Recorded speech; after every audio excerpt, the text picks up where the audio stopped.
ابو ہریرہ رضی اللہ تعالی عنہ کہا کرتے تھے کہ اللہ کی قسم جس کے سوا کوئی معبود نہیں، میں زمانہ نبوی میں بھوک کے مارے زمین پر اپنے پیٹ کے بل لیٹ جاتا تھا اور کبھی بھوک کے مارے اپنے پیٹ پر پتھر باندھا کرتا تھا۔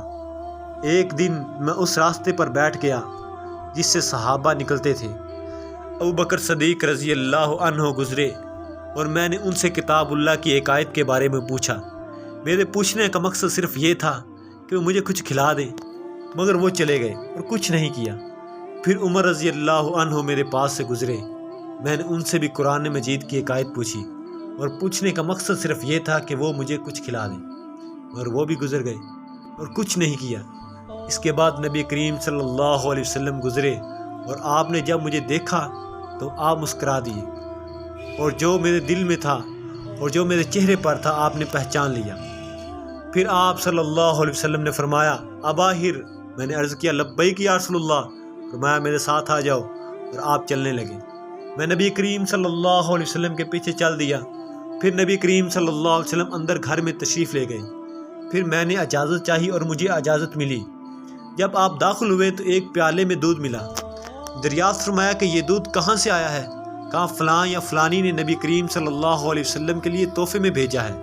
نبی کریم صلی اللہ علیہ وسلم نے فرمایا اباہر، میں نے عرض کیا لبیک یا رسول اللہ، فرمایا اہل صفہ کے پاس جاؤ اور انہیں بھی میرے پاس بلا لاؤ۔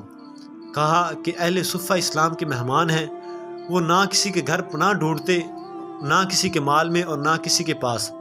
جب نبی کریم صلی اللہ علیہ وسلم کے پاس صدقہ آتا تو اسے نبی کریم صلی اللہ علیہ وسلم انہی کے پاس بھیج دیتے اور خود اس میں سے کچھ نہ رکھتے۔ البتہ جب آپ کے پاس تحفہ آتا تو انہیں بلوا بھیجتے اور خود بھی اس میں سے کچھ کھاتے اور انہیں بھی شریک کرتے۔ چنانچہ مجھے یہ بات ناگوار گزری اور میں نے سوچا کہ یہ دودھ ہی ہے ہی کتنا، صفے والے میں تقسیم ہو جائے گا۔ اس کا حقدار میں تھا کہ اسے پی کر کچھ قوت حاصل کرتا۔ جب صفہ والے آئیں گے تو نبی کریم صلی اللہ علیہ وسلم مجھ سے فرمائیں گے اور میں اسے انہیں دے دوں گا۔ مجھے تو شاید اس دودھ میں سے کچھ بھی نہ ملے، لیکن اللہ اور اس کے رسول کے حکم برداری کے سوا کوئی اور چارہ بھی نہیں تھا۔ چنانچہ میں ان کے پاس آیا اور نبی کریم صلی اللہ علیہ وسلم کی دعوت پہنچائی۔ وہ آ گئے اور اجازت چاہی، انہیں اجازت ملی۔ پھر وہ گھر میں اپنی اپنی جگہ بیٹھ گئے۔ نبی کریم صلی اللہ علیہ وسلم نے فرمایا اباہر، میں نے عرض کیا لبیک یا رسول اللہ، فرمایا لو اور اسے ان سب حاضرین کو دے دو۔ بیان کیا کہ پھر میں نے پیالہ پکڑ لیا، ایک ایک کو دینے لگا۔ ایک شخص دودھ پی کر جب سیراب ہو جاتا تو مجھے پیالہ واپس کر دیتا، پھر دوسرے شخص کو دیتا، وہ بھی سیراب ہو کر پیتا، پھر پیالہ مجھ کو واپس کر دیتا۔ اسی طرح تیسرا بھی پی کر پھر مجھے پیالہ واپس کر دیتا۔ اسی طرح میں نے نبی کریم صلی اللہ علیہ وسلم تک پہنچا۔ لوگ پی کر سیراب ہو چکے تھے۔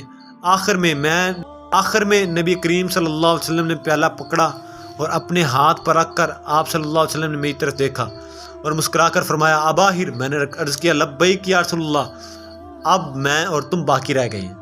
میں نے عرض کیا یا رسول اللہ، آپ نے سچ فرمایا ہے۔ نبی کریم صلی اللہ علیہ وسلم نے فرمایا بیٹھ جاؤ اور پیو۔ میں بیٹھ گیا اور میں نے خود پیا، اور نبی کریم صلی اللہ علیہ وسلم برابر فرماتے رہے کہ اور پیو۔ آخر مجھے کہنا پڑا نہیں، اس ذات کی قسم جس نے آپ کو حق کے ساتھ بھیجا ہے، اب بالکل گنجائش نہیں ہے۔ نبی کریم صلی اللہ علیہ وسلم نے فرمایا پھر مجھے دے دو۔ میں نے پیالہ نبی کریم صلی اللہ علیہ وسلم کو دے دیا۔ آپ صلی اللہ علیہ وسلم نے اللہ کی حمد بیان کی اور بسم اللہ پڑھ کر بچا ہوا خود پی گئے۔ رواہ البخاری۔